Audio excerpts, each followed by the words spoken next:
Good evening and welcome back to the 2007-2008 academic year. I'm excited today. We can say I have my school's new uniform on, and we had a wonderful beginning of the school year. So I'm enthused about the school, and I'm enthused about this Thurgood Marshall and enthused about CUNY. Having said that, I have tickets to see Serena tonight, so we're getting through this meeting quickly. So I apologize in advance if it looks like I'm rushing through it. Who is she playing tonight? I don't know, but she's going to be out. Whoever she's playing. U.S. tennis. Who's playing I tonight? can top that. You know, I've never been to Rayo's. Okay. I'm going to Rayo's in an hour to meet with a client. He got me into Rayo's. So, having said that, I know while you're we're right. dealing, I'll go with you. Then you're definitely going to be there, right? so can I have a motion for approval of the minutes of June 4th, 2007? It's been moved, and may I have a second? Second. Been moved and second. All in favor, please say aye. Aye. Those opposed? Abstentions? The motion carries. Will Mary Gorman, Chief of Staff of Baruch College, come forward? Hi, Mary. How are you? I'm good. Well, I see you have 25 namings here. yes, we do. And we have the attachments, so we will, if you would do us a favor of just Spare you a reading look them. like All that. right. You can proceed. Thank you. Thank you for allowing me to present on Baruch College's behalf. President Waldron is unable to be in attendance this evening. You have before you 25 resolutions to name classrooms and other facilities at Baruch College. With one exception, all are in honor of generous alumni and other donors. Half of the submissions are the result of the college's Class Act campaign, begun approximately 2 years ago, whereby donors are honored by classroom dedications in our Newman Vertical campus in recognition of substantial gifts, generally in the $100,000 range. The remaining rooms are of a slightly older vintage, but also mainly in recognition of generous gifts.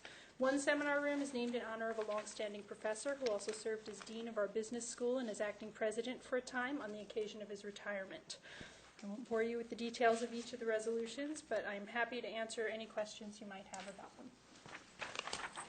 The only question I had, and when we discussed this with the staff, and I wanted to thank them, is that, you know, we do have a new naming policy, and Gloria informed me that that we will see this on the report when it comes forward with regard to how this, so we can see over time if we give the classroom away for $100,000 versus $1 million.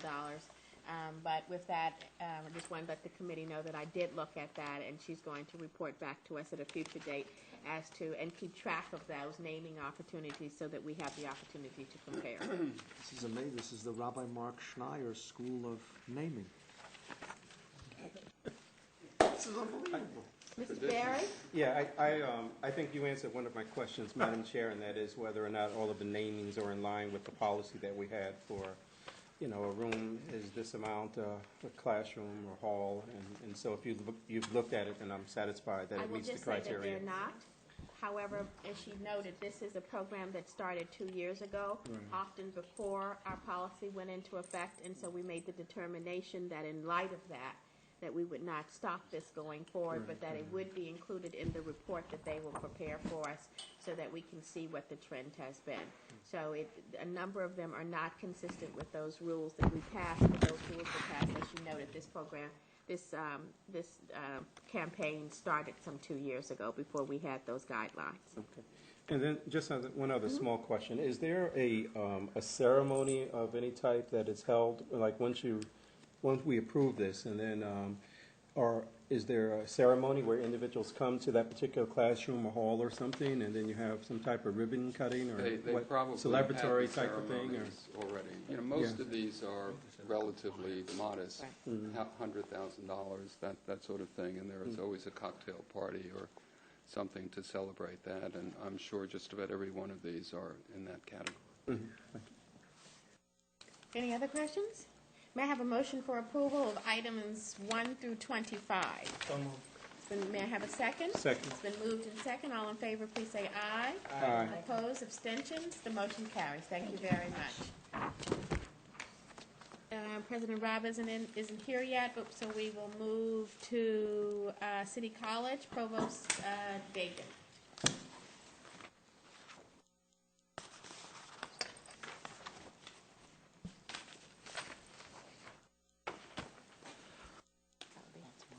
Hi, good evening. City College Faculty Council, which represents the College of Liberal Arts and Science, passed a resolution to reduce the number of its members. The current method by which members are appointed or nominated to the Faculty Council includes 2 members from each department in the College of Liberal Arts and Science, plus delegates at large equal to the number of departments in the College of Liberal Arts and Science. We have 19 departments, which means that the current membership of the Faculty Council is 57.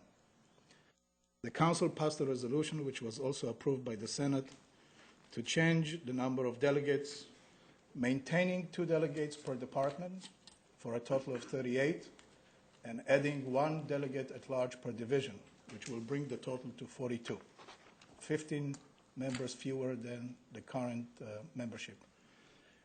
It is done according to the Council in view of the fact that over the last 2 or 3 decades, the number of faculty members in the College of Liberal Arts and Science has declined, and this will be a more appropriate representation of the College of Liberal Arts and Science. Thank you. This has been approved by the governance. Right. Are there any other questions? I would assume that this means that the number of full-time faculty members, part-timers, probably stay the same. Well, Just referring to that part of your testimony. This is a view over the last 3 decades. The number of full-time faculty has declined in the college considerably. That's the main reason why this is proposed. Thank you. May I have a motion for approval? So moved. Second? Second. It's been moved and second. All in favor, please say aye. Aye. Opposed, abstentions, the motion carries. Thank you. We have to wait for the next candidate until Selma comes back into the room. We'll Right, get that's to you your in a minute. provost. So now you got to. Jack Riley, we'll go to item 3 on the agenda. Okay. The first one, that's item 3, is an appointment with tenure of Eric Farkas to the position of Associate Professor of Mathematics at Baruch. He would come in February 1, 2008. Because he's being appointed as an Associate Professor with immediate tenure, that would require a waiver. He's currently a tenured Associate Professor at Swiss Federal Institute of Technology. He's written a book, published many articles, 2025. He is currently the director of the Center of Competence Finance at the University in Zurich, and he's the director of Advanced Studies in Finance at the University of Zurich as well. Okay, may I have a motion for approval of item 3? So moved. Second? Second. It's been moved and second. All in favor, please say aye. Aye. Opposed, abstentions, the motion carries. Item 4? Yes, this is the appointment of J. David Hacker, exactly the same situation. He's being appointed with immediate tenure as Associate Professor in the Department of History and Demography. He is considered a noted historian and demographer, numerous articles, a couple volumes of work. He's currently a principal investigator for a 4-year, $667,000 award from the National Institute of Child Health. Previously, he was a co-principal investigator on a grant from the National Science Foundation, as well as other grants that he's received. Thank you. May I have a motion for approval? So moved. Second? Second. It's been moved and second. All in favor, please say aye. Aye. Opposed, abstentions, the motion carries. And item 5? Item 5 is the promotion of Rhea Parsons at Borough Manhattan Community College. Because she does not have a PhD, at any time there's a movement, a change in her situation, it has to be a promotion with a waiver. She was given a waiver for appointment as bylaw under bylaw 117B2 in 2002 as assistant professor. She has a sort of interesting background. She holds an MD degree from New York University School of Medicine. She's completed a psychiatry residency at Albert Einstein College of Medicine, and she just recently finished an MA in forensic psychology at John Jay College of Criminal Justice. So she has a background in medicine, psychiatry, and psychology. Since joining BMCC, she was co-chair of the Title V Development Task Force Committee that brought in $2.4 million to the college. Thank you. May I have a motion for approval? So moved. Second? Second. Second. It's been moved and second. All in favor, please say aye. Aye. Opposed, abstention, the motion carries. Thank you very much. We will now move to item 1, by President Jeremy Travis.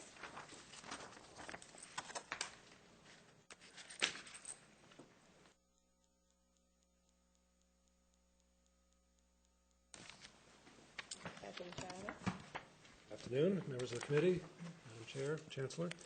I'm very pleased to bring before this committee this afternoon for appointment as our interim provost and senior vice president for academic affairs, Dr. Jane Bowers.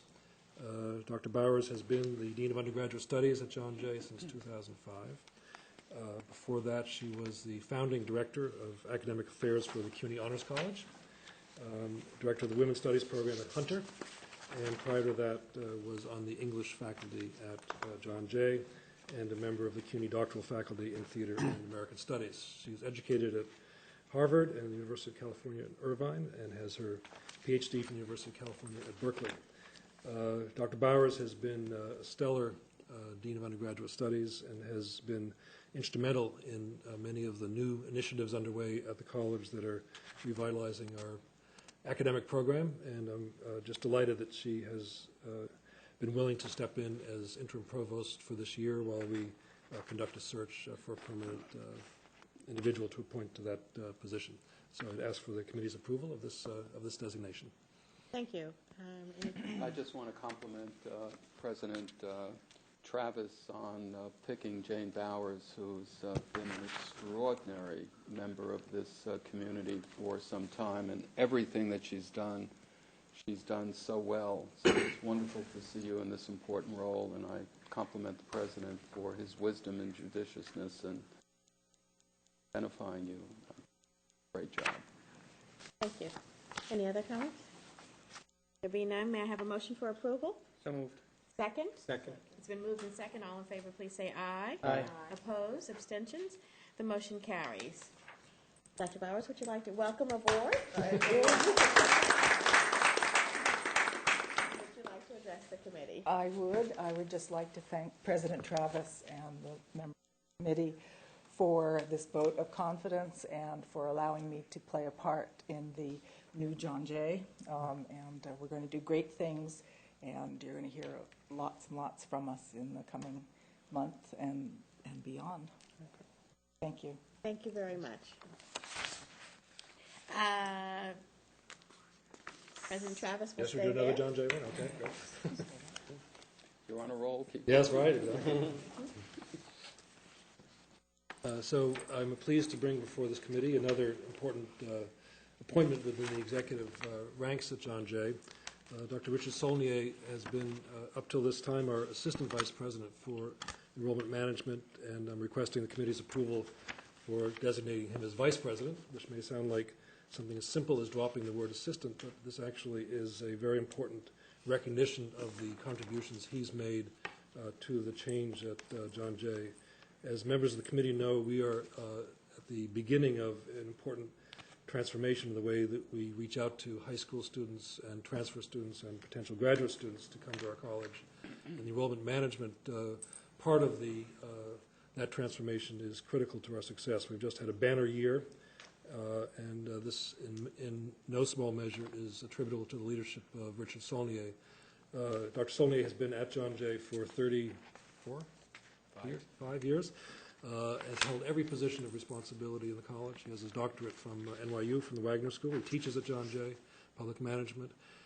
This makes me happy, as data-driven as I am, likes to look at the numbers and see where we are, and has been transforming our recruitment effort in the high schools of the city and far beyond. And this promotion would be a recognition of the importance of the work that he has done and will continue to do. Thank you. Any comments? Another great appointment. Again, compliment the President for this. John Jay is at a very delicate place in its evolution, and enrollment management, given the transformation of what's going on now, is going to be a critical area for the college, and the President and the faculty and others are going to need somebody of your talents and experience, and so we. Thank you. May I have a motion for approval? So moved. Second? Second. It's been moved and second. All in favor, please say aye. Aye. Opposed? abstentions, the motion carries. And congratulations. Thank you. And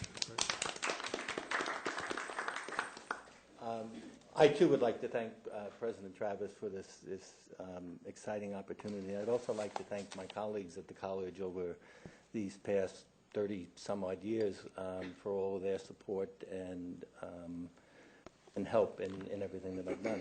It's just a wonderful time to be at John Jay and to be thinking about the transition of an institution that's almost 50 years old. And it's an exciting opportunity for us all, and being able to move a really pretty good place to the next level is just a great opportunity. Thank you.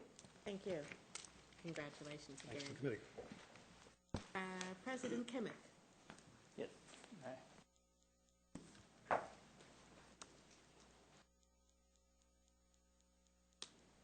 Thank you, Trustee Veal, and good afternoon, ladies and gentlemen. I'm pleased to introduce for your approval Dr. Nancy Hager as a candidate for the position of interim Vice President for Academic Affairs and Provost at Brooklyn College. Dr. Hager is well qualified for this position. She is a long-term member of the faculty, served as Director of the Conservatory of Music for some 15 years, held leadership positions in various planning and governance bodies of the college, and was a major force, really, in curriculum and faculty development. There is no one at the college who does not respect her academic leadership, her integrity, her commitment to the universities and the college's values and purposes. She is also active in the arts community in Brooklyn and has very good connections to that world, and I really am very pleased that she has agreed to give her time and her energies to this task.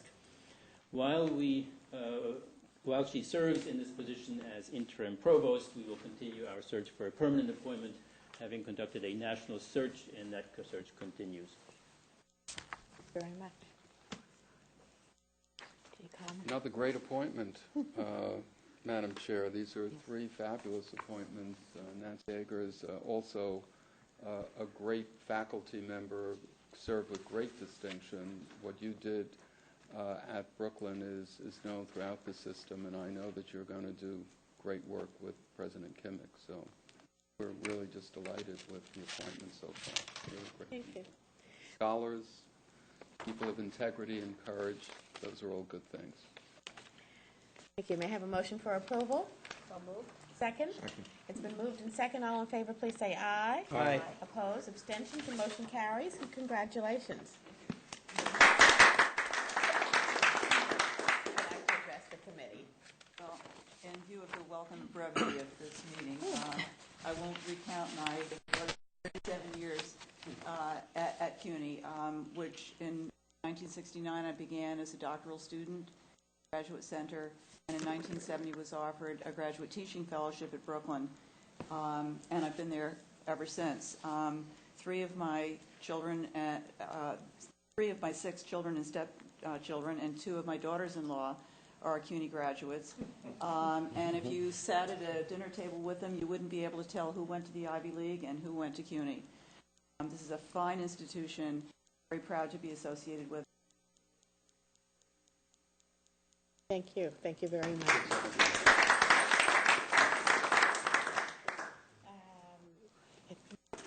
Fine. Thank you. Thank you. President Robb.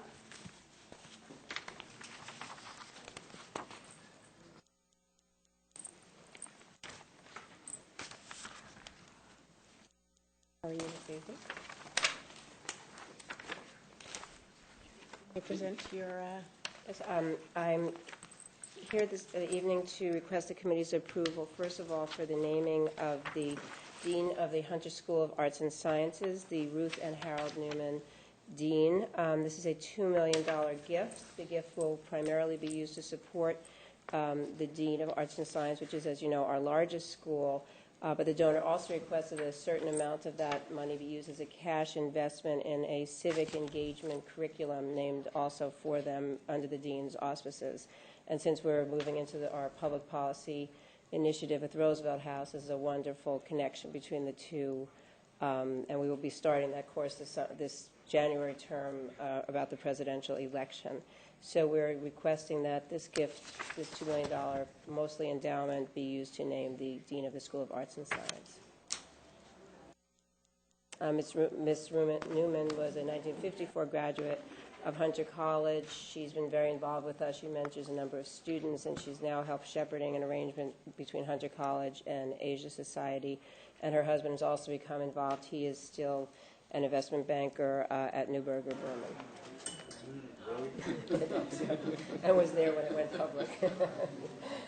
And as we asked Baruch, we will also ask the committee to put this on the grid so we can see how this, that we're consistent in our naming policies. Well, this one definitely conforms to the new guidelines, and tribute to the president in getting a substantial gift like this. And this is one of the first of a naming opportunity for a dean of a school, and I hope it'll just be the precursor for many other gifts comparable to this. So congratulations, President Rapp. Thank you for helping making this possible.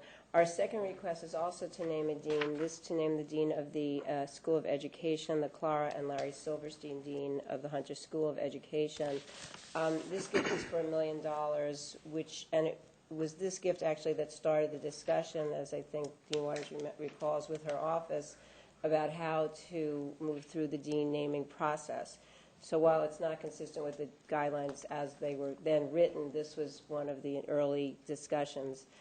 This school is obviously a much smaller school. It's a school of education, and when we did receive the gift about 3 years ago now, it made it possible for us to recruit David Steiner, who I think certainly Vice Chancellor Botman would agree, working closely with him, is really one of the great stars in the world of education in New York City. And without that gift, that recruitment would not have been possible, and it shows the value of really having these endowments. The gift is named after Clara Silverstein, who graduated in 1954 and then received her master's in education a few years later. And she is married to Larry Silverstein, who is a real estate developer, owner, of course, of the former World Trade Tower. They have both been very committed to Hunter, great friends and great supporters, and they were very proud to name the education dean after themselves. Thank you. Any comments? May I have a motion for approval of item number 26, the resolution to establish the Clara and Larry Silverstein Dean of the Hunter College School of Education? So moved. May I have it's been moved. May I have a second? Second. It's been moved and second. All in favor, please say aye. Aye. Opposed? Abstentions? The motion carries. Resolution number 27. Thank you very much. We haven't got the second one yet. We just got the first one. I'm not going anywhere then. Regarding the naming of the Ruth and Harold Newman Dean of the Hunter College School of Arts and Science. May I have a motion for approval? So moved. Second? Second. It's been moved and second. All in favor, please say aye. Aye. Opposed? Abstentions? The motion carries. Thank you very much. You may leave now. And now we turn to information items with Jack Riley. Yes, on pages 6 and 7, these are appointments with immediate tenure of people who are full professor who held tenure somewhere else earlier. So the information is given to you there. I'm not going to bother to read each name because it's quite repetitious. It's just simply the fact the person has to be appointed as a full professor and must have held tenure previously at some other university. So that's items A through L. M&M on page 8. Those are two reappointments with early tenure in the CUNY Graduate School of Journalism, Jeff Jarvis and Wayne Svoboda. Jeff Jarvis is a world leader in the emerging field of what's called interactive journalism. Before coming to CUNY, he was president and creative director for Advance.net, the online division of Advanced Publications, which include all the Newhouse newspapers in Condé Nast. He was also at one time a TV critic of TV Guide. Wayne Swoboda has a long experience in newspaper work. He was African editor for the economics newspaper London, East Coast correspondent for Time, and editor-in-chief of the Columbia News Service at Columbia School of Journalism. Now, both men have masters in journalism. We did a waiver for Wayne Swoboda earlier, so now we're doing another one. That's item O for Jeff Jarvis. And then finally, Catherine Texier from Brooklyn College, being appointed as an adjunct professor in English. She's the author of 5 highly well-received novels. She's won numerous awards, including the L. Reader's Fiction Award, the National Endowments for the Award for Fiction, etc., etc. Thank you. Are there any questions? There being none, We'll move to the report of the Vice Chancellor. Thank you. You have before you the listing of ECP positions below the level of Vice President, the ones that we know of as of today. They're there for your information. And you have also received the bylaw waivers for those people in the HEO series who are being appointed, also for your information. One note, I just wanted to let the committee know that the ECP ranges have been increased by $800, consistent with our ECP salary plan. When the management confidential employees at the state level get an increase, we are able to increase our ranges. The state MCs got an increase of $800 back in April of '07, and we have increased our ranges as of October of 2007. That's it for my report. Right, just to be clear, it does not mean everyone got an $800 raise. It just means the ranges are increased by $800. I noticed at the central office there are 5 newly created positions under the title of University Assistant Administrator, and I was wondering what the genesis of that is. There's one, there's an assistant administrator, a new position for acting ERP operations manager. One of the things with the new CUNY First program, we have had to hire some technical people for that project, and so one of those positions is for ERP operations manager.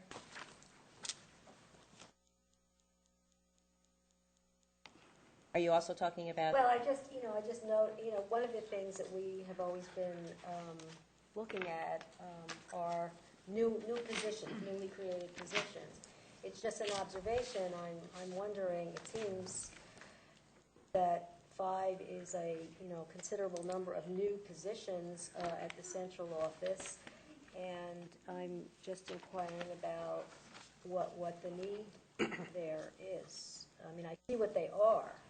And I'm assuming that there is a need, but it's a lot of money, and it's a lot of new positions, and it's at the central level. So, as I said, in the technical, stands out. Right, in the technical area for ERP, there's certainly a need. I mean, we all are aware of that. You also have a director of project management who was here before on RF money and was just being moved over to tax levy. Again, a need in this area where we are growing tremendously. The UAPC is a position that has always been around, again, on non-tax levy sources, that's being moved over to tax levy.